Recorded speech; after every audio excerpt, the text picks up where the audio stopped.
네, 얼마 전 올해 임용고시가 끝나고 이 새로운 선생님들이 출발을 기다리고 있는데요. 오늘 이슈엔 인터뷰에서는 선생님을 가르치는 선생님을 만나보겠습니다. 네, 이분께 교수법을 배우려는 현직 교사들이 줄을 잇고 있다고 하는데요. 동국대학교 조벽 교수와 얘기 나눠보겠습니다. 조 교수님, 안녕하십니까? 네, 안녕하세요. 네. 예, 안녕하십니까. 참, 이 교수님은 원래 이 기계공학을 전공하셨다고 들었습니다. 그리고 실제로 미국 미시간 대학에서 공학을 가르치신 걸로 알고 있었는데, 그런데 지금은 일선 교사들에게 이 창의력 있는 감성 코치법을 가르치는 것으로 더 유명하시지 않습니까? 이렇게 바뀌게 된 특별한 계기가 있나요? 그냥 살기 위한 몸부림이었습니다. 예. 이 미국서 교수 생활을 하다 보니까 뭐 강의하라, 연구하라, 봉사하라 요구사항이 참 많았고요.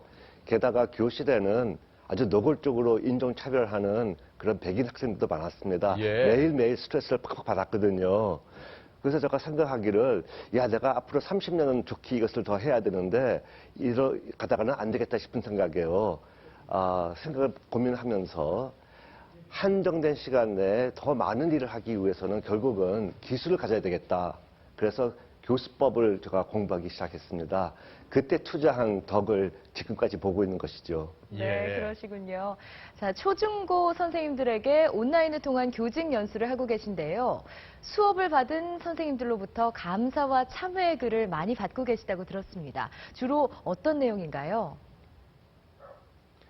선생님들께서 처음에는 교직생활 처음에는 아주 기쁘고 자랑스럽고 희망도 느끼고 열정도 갖고 했었는데 예. 현장에 나와 보니까는 너무나 실망스럽고 참 절망스러워가지고 지금 원망도 많이 하고 계신다. 예. 학교 가는 것이 전혀 즐겁지가 않다. 또 아이들 눈 보는 것조차가 두렵다. 이런 참 걱정스럽고 안타깝고 슬픈 이야기를 많이 해주셨어요. 제가 작년 1년 동안 무려 2만 3천 건의 편지를 받아봤는데요. 이런 내용이 예외적인 글들이 아니라 거의 예외 없이 이런 절망적인 내용이었습니다. 예.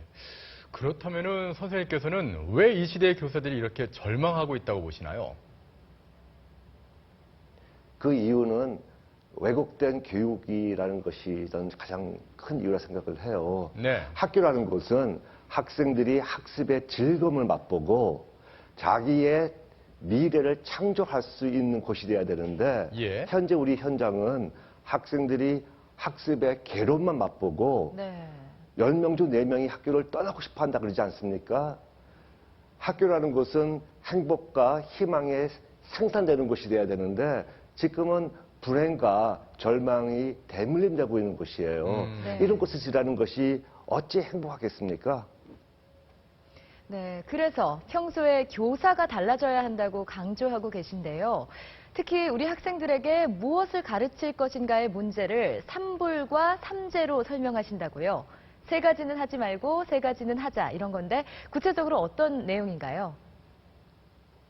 예, 3불은 지식 중간 도매상 되지 말자, 암기 위주 공부하지 예. 말자, 네. 그리고 진도 위주 나가지 말자 이 3가지고요. 네. 왜냐면은 지금은 고3 때까지만 죽으라고 공부하는 시대가 아니라 죽을 때까지 공부해야 하는 평생 교육 시대인데 진도라는 것은 큰 의미가 없어요. 네. 그 대신 우리가 학생들한테 갖추어 줘야 할 것은 창의성, 전문성, 인성이에요.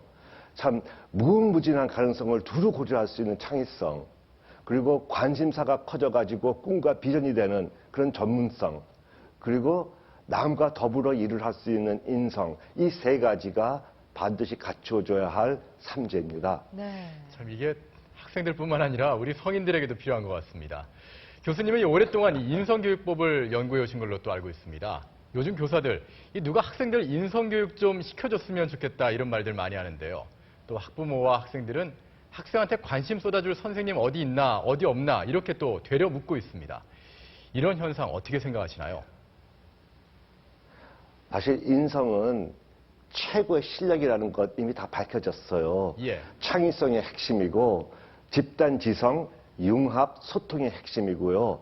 장기 성공의 유일한 지표라 그러거든요. 그러니까는 우리 학교, 초중고 학교의 홈페이지에 최고의 교육 목표가 인성이라고 다 이미 다 네, 밝혀져 있습니다. 그쵸. 명시되어 예. 있거든요. 그렇지만은 교사와 학부모한테 공부 교육하면은 오로지 국영수 사과예요.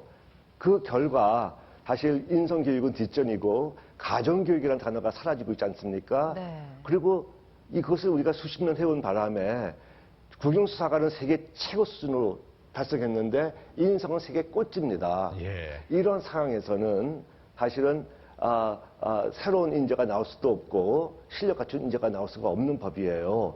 그래서 학부모와 교사가 서로 인성교육을 서로에게 떠밀지 말고 네. 각자 책임질 때 우리 모두가 다 행복해질 수 있는 그런 교육이 가능해질 것입니다. 네. 이렇게 좀 인성을 잘 키우기 위해서는 또 멘토가 참 중요하지 않습니까? 요즘 많은 조직에서 멘토 제도를 운영하고 있는데 학교에서 학생들의 멘토는 당연히 선생님일 텐데요. 그렇다면 이 선생님들에게도 멘토가 필요하지 않을까요? 너무나 중요한 말씀하셨어요. 네. 아이는 어른 하기 나름이죠.